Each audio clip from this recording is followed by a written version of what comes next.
Hello and welcome to our show. This is Analytic Energy Agency, and my name is Alexey Presnov, and we're back with our English language broadcasts, which are taking place like every 3-4 weeks normally.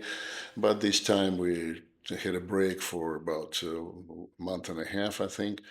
It's related to the fact that actually we had a break for like 3 weeks with something for general videos which we create in Russian as well, because I was on trip first of all, and secondly we didn't see much happening events in the areas which we observe, in the countries which we observe, and we have decided to have a little break and see what developments are.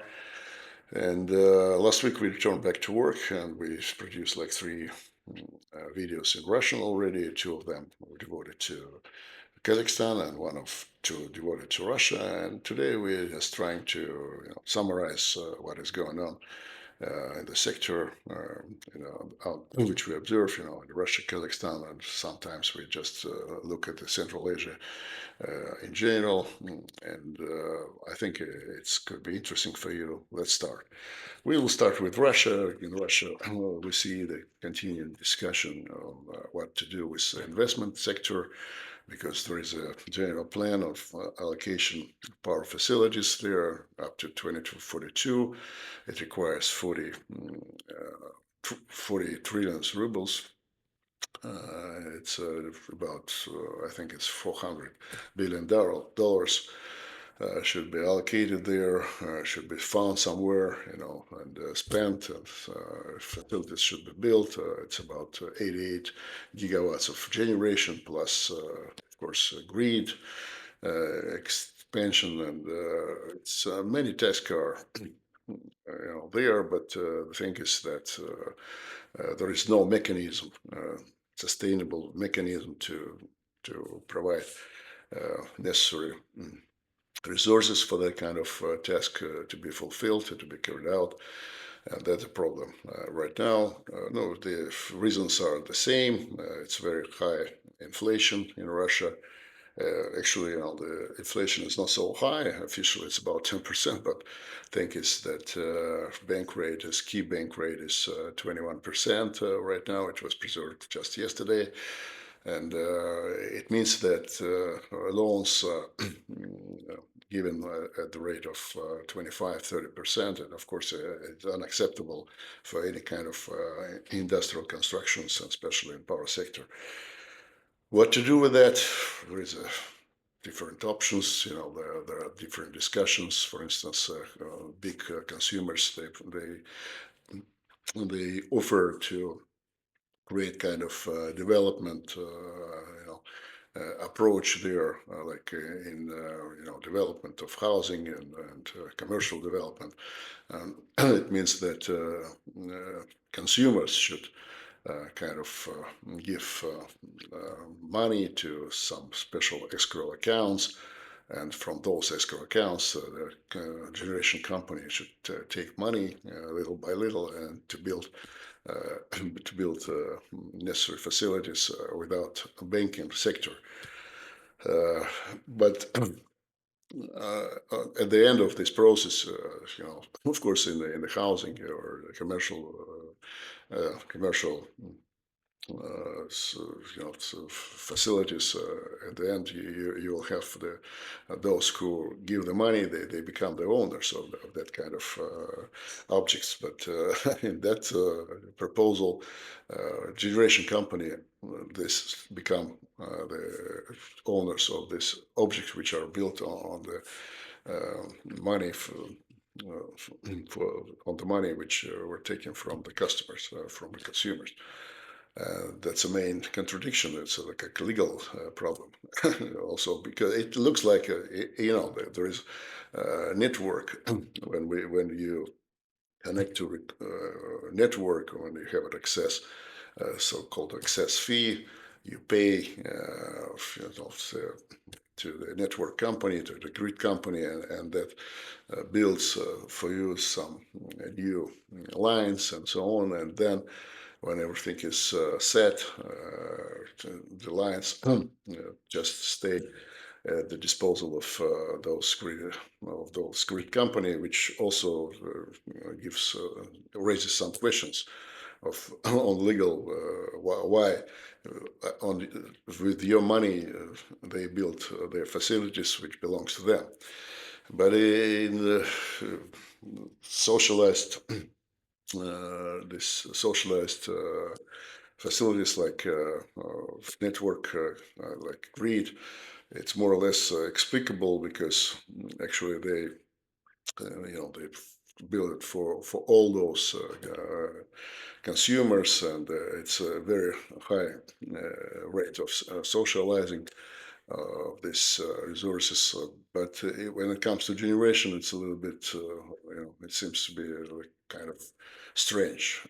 Also, another point is that it means that actually, the consumers should go to the bank, not the generation companies, not the power companies, but consumers. They should go to the bank, take the money on the high interest rate, and just give it to those generation companies, which would build their facilities and resources, which will produce power for those consumers.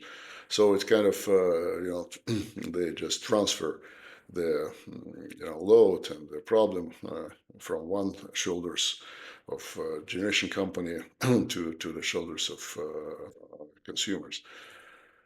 Our point is, and our proposal and solution is different.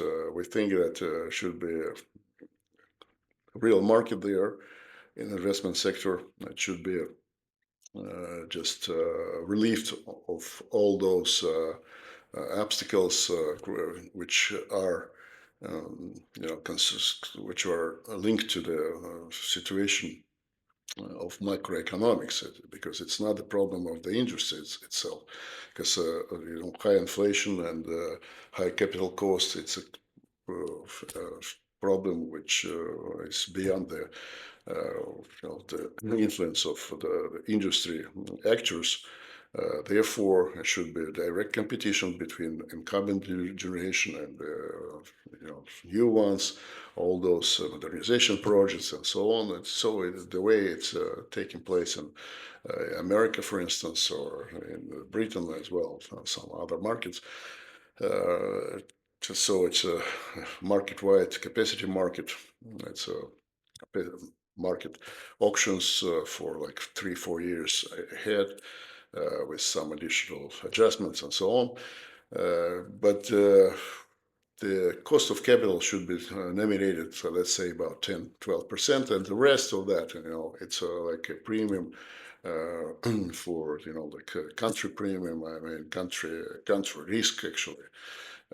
Like it's taking place today, like today's, as I said, it's about 25-30%. All that should be transformed into the tax, which is dispersed in some way by the government with some priorities among all the actors of the industry. That's our proposal, and we think it's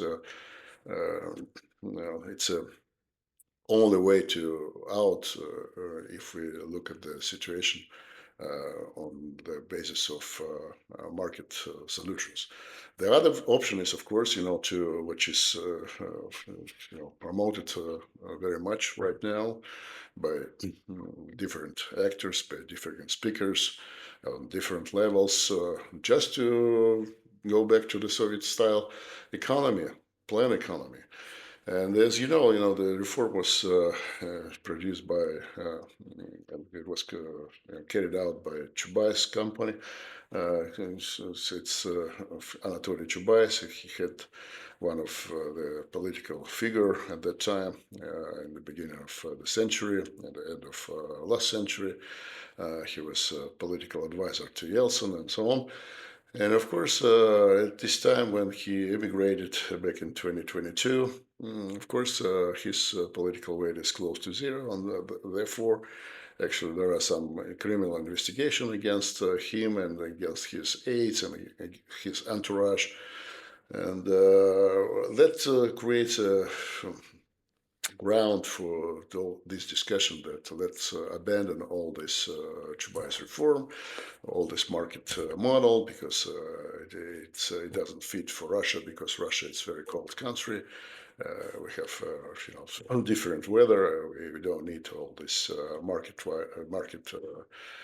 oriented economy and industry. And therefore, let's return back to the Soviet Union, because Soviet Union has created all the facilities which we still use, and not only us, but also in Kazakhstan and Central Asia and so on. And we hear that kind of statements more often right now. And also there is a governmental commission on electricity, on the power sector, which actually takes all the decisions on that kind of things. I mean, on the industry, especially all the where to build, what kind of prices should be, and the prices, I can tell you that they are very high. Like right now, they're about $5,000 per kilowatt for coal power, coal-fired power plants.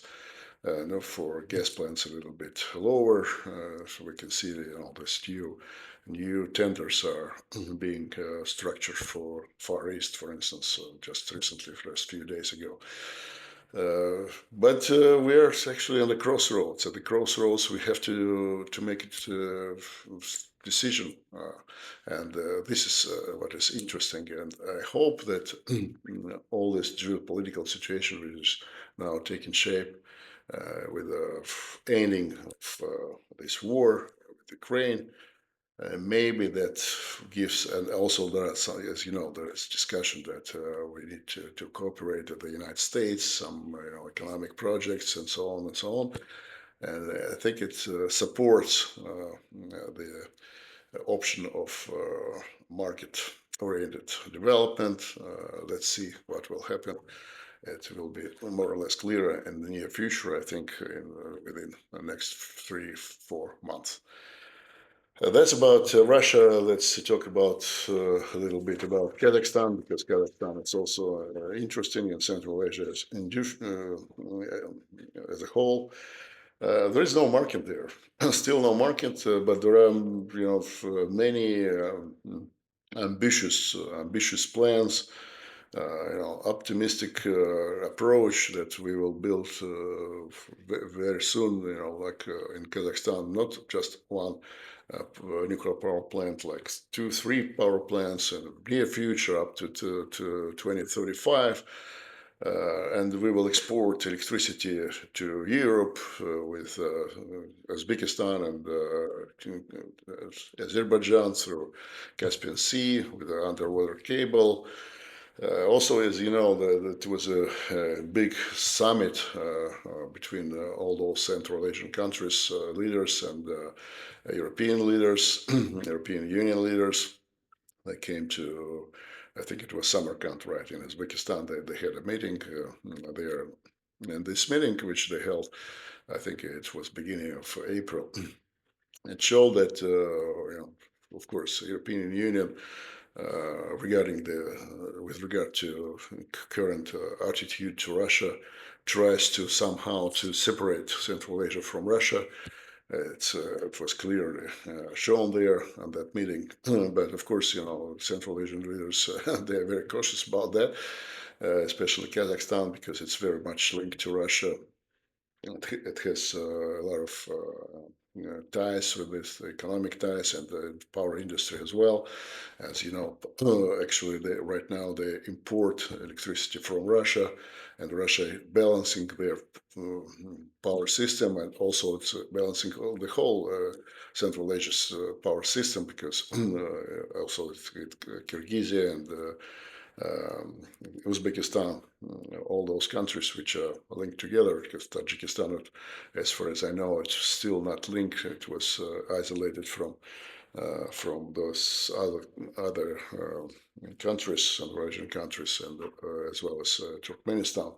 But there are plans there to unite the power system again. But Russia balancing all of them, because Russia is a big battery for them, especially for Kazakhstan. The problem is there that The import, if volumes of import to Kazakhstan from Russia is not so high. It's about just a few percent of annual consumption and annual production. But the thing is, the prices when they import from Russia are very high.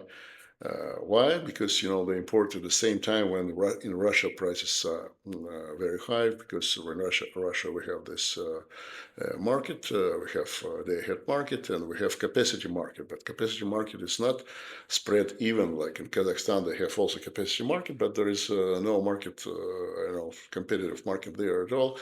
And so what they do, they just every consumer of capacity just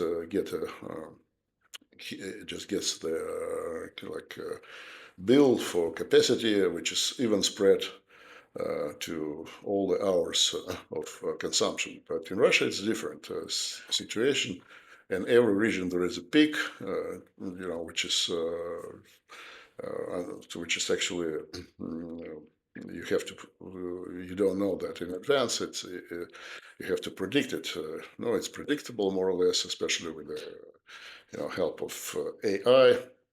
And at this hour of peak consumption, the capacity is being translated onto consumers. And so what happens, Russian operator Interrail buys the electricity for Kazakhstan to export it to Kazakhstan at the same hours when it's very often in the same hours when the price in the regions where it buys the electricity are high, where capacity charges are translated on the consumer. And therefore, the prices when they come to, when the electricity comes to Kazakhstan, the price could be like 40, 60 tenge per kilowatt hour, and their prices usually is about 20, 25 tenge. And therefore, they say Russia sells us very expensive, but it's not the case. If we just spread it even in Russia, even on all hours, in Russia, electricity, it's about 20 in tenge. In Kazakhstan, in tenge, it's about 20 tenge. And in Kazakhstan, it's about 25, 26. That's a thing. And of course, it's possible to move the load there, to predict, to plan for their imports from Russia. But they don't do that because they just don't have any resources for that. And then, first of all, they don't have a market there. That's a problem. And the other thing is, but they discuss many things like we will build that and that or this, and also the same situation is in Uzbekistan. And in Uzbekistan, they build a lot, and a lot. If you can see, their rate of construction is very high. They construct like gas stations, they construct renewables. In Kazakhstan, it's a little bit lower, but also they're eager to build a lot near future. But the thing is that there is no discussion. What does it cost actually? What kind of things where they get money for that kind of things? Where get money from? That's a main question. As we see, they have relied on mostly on some kind of grants, some kind of international financing, and a kind of World Bank and European Bank for Development, and so on. And of course, they also tried to get some financing from Russia. Russia is going to build 3 coal-fired power stations. It's a combined heater power in 3 regions there, and the 2 of them already in the plans, and they should be built by 2029. And they are quite expensive. And the thing is, this plan which they adopted there, because there are, as I said, there are many projection there, many visionaries, kind of visions and so dreams. What how much we're gonna build of electricity in near future, like in next 10 years. So they're going to build like 26 gigawatts of electricity in Kazakhstan. Well, it's generation, but at the same time, today they have just 24. So just want to double within the next 10 years. And actually, the bulk of this electricity, which is right now in place, all that it was built back in the Soviet times, and it's very, very difficult to imagine that they would manage to build 26 more within the next 10 years. But for next 5 years, they already have a so-called national project where there are 7.3 gigawatts of electricity. This generation should be built, and there, some of them already under construction. But including those three coal-fired power plants, combined heat and power, which I mentioned. But the thing is that prices there for those costs, which they just put into this plan, they are much lower than actual prices for the kind of facilities, because they used all the prices nominated in tenge, and they used the exchange rate 450 tenge per $1, but right now it's about 520, 530. And we pointed out then in our videos that that means that if you don't do anything with the model of the market, it will lead to the situation when the prices for electricity will double or triple within the next few years, and it will be unacceptable for Kazakhstani economy. But so far, they they don't want to hear us. And we'll see what happens. So we try to organize consumers, because all that visions and all those dreams and all those plans, national plans and national projects, are being paid by consumers, especially those who don't have their own generation. The smaller ones or medium-sized ones, they are on the wholesale market. The wholesale market prices go up substantially. Like for last 1.5 years, they went up almost 2 times. That's the situation in Kazakhstan. And if we look at Uzbekistan, in other countries, there is no market there at all, because in Kazakhstan, more or less, they tried. At least they have the single buyer and some kind of operational market, kind of something similar to they had, and also they have actual balancing market as well. But in the other countries, they don't have anything like that. But there are also many plans, as I said, especially in Uzbekistan. Uzbekistan, takes money from all those Arab countries, from China, from European Union, from all those funds, and they built a lot. But the question is, who is going to pay and how they're going to recoup all those investments? That's a big question, because usually they use so-called state-private partnership. All those projects are structured like that. But for me, for instance, it's a big question how they're going to cope with, giving back all those money, and how it will affect their tariffs and rates for electricity, for the economy, especially for population, which is quite poor. Let's put it frankly. That's a general situation in Central Asia and Russia. We hope that it will be some developments in Kazakhstan. We try to organize, as I said, those consumers to create kind of association, and to push for the market reforms there, to promote market reform. And of course, we are open for cooperation with our partners, consultants, across the world, and we have some, of course, our acquaintances and who are ready to deliver some kind of lectures on that, how to create on the market, and so on. But let's see what will happen. Thank you for your attention. I think it was a little bit, probably not so well structured, well organized, and a little bit hasty. But I hope that you get some information and stay with us.